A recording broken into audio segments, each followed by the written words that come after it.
WWE was once the epicenter of sports entertainment, a place where Hollywood stars came to bask in the glow of its larger-than-life personas. Today, that dynamic has reversed. WWE now chases Hollywood with open arms, seeking validation from an industry that long dismissed professional wrestling as second-rate. What began as a mutually beneficial relationship has become an exhausting pursuit of outside relevance, draining WWE of its identity, energy, and soul. The most ironic part? The very superstars WWE built, icons meant to define the brand, are now more interested in leaving the wrestling world behind in favor of movie sets, red carpets, and pop culture cachet. This exodus is compounded by WWE's increasingly blurred identity following the TKO merger. It's no longer clear if WWE wants to be a wrestling company at all. The product feels empty, stripped of its essence, and left to drift away from the audience that once gave it life. Declining ratings and formulaic storytelling are just surface symptoms of a deeper issue. WWE appears ashamed of being wrestling. Take Roman Reigns, once positioned as the focal point of WWE's modern era. After years of rejection, WWE rebranded him as the Tribal Chief, a nuanced, powerful character that finally resonated with audiences. At the peak of his popularity and storytelling arc, Roman slowly began stepping back. What started as a reduced schedule morphed into open flirtation with Hollywood opportunities. Acting gigs moved from rumor to reality, and Roman became less of a wrestling star and more of a media crossover project. His on-screen presence diminished, his matches became rare, and the once captivating bloodline narrative lost its momentum.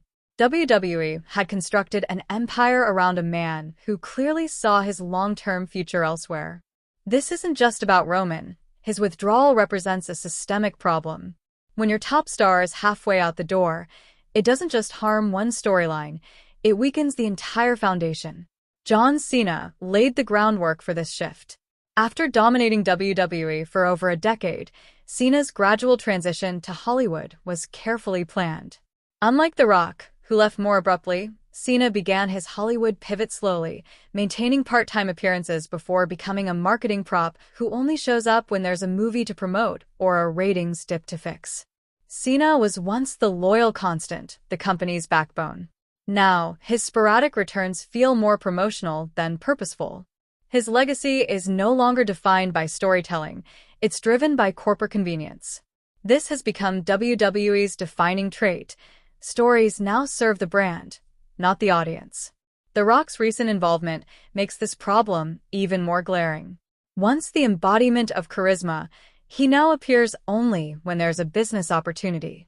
His latest return wasn't about adding heat to a storyline, it was about PR optics, product synergy, and boardroom alliances. Instead of elevating rising stars like Cody Rhodes, The Rock redirected the spotlight, halting momentum and undermining months of narrative buildup. He's not a beloved returning hero anymore. He's an executive player wielding power behind the scenes. His involvement feels invasive, not nostalgic. And the real issue? There's no plan to replace these fading stars. WWE has stopped developing true megastars. The goal is no longer to become a wrestling legend or world champion. For many talents, WWE is just a launch pad. Go viral, get noticed, and land an acting gig or a reality TV role. The result is a locker room lacking the drive and hunger that once defined it. Wrestlers now chase marketability, not wrestling greatness. Stories aren't allowed to breathe or evolve because the moment someone gains traction, they're monetized for external ventures instead of in-ring storytelling. WWE scouts less for skill and more for social media appeal. This obsession with mainstream visibility has corrupted the creative core of the company.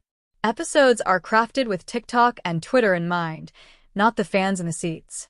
Promos are scripted within an inch of their life. Matches are trimmed down for sponsored segments. Celebrities are injected into events without any regard for the product's continuity.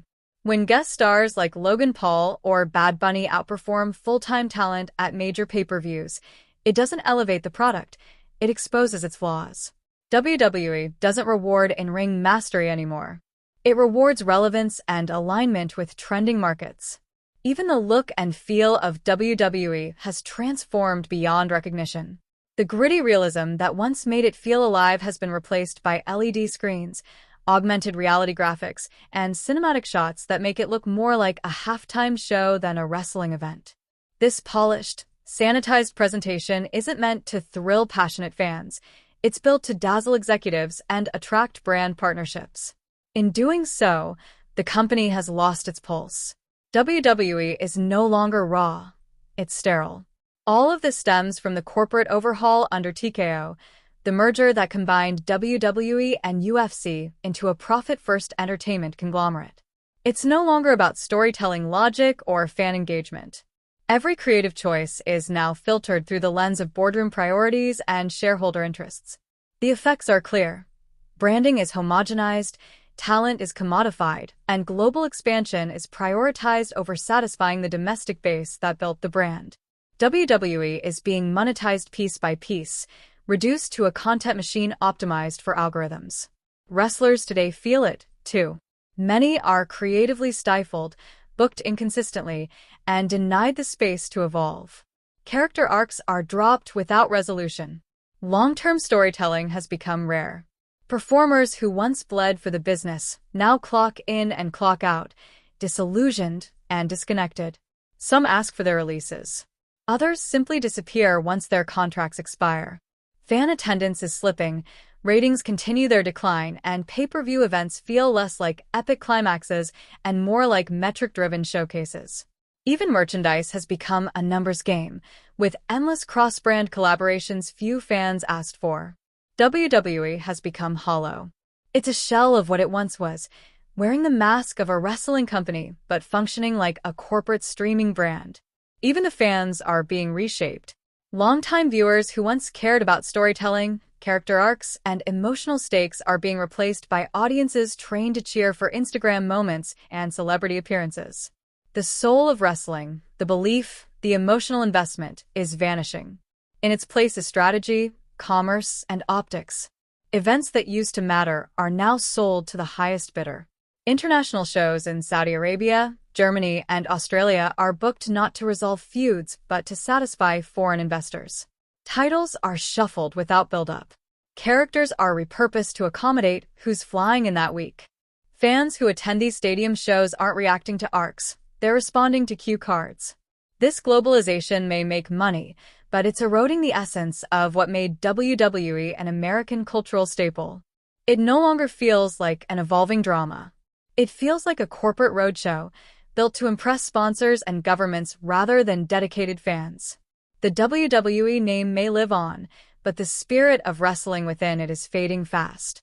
The legends who once carried its banner, Cena, Rock, Roman, have either left or are half-committed. Instead of replacing them with fresh icons, WWE is chasing Hollywood, celebrity, and virality. It's a strategy that may keep investors satisfied.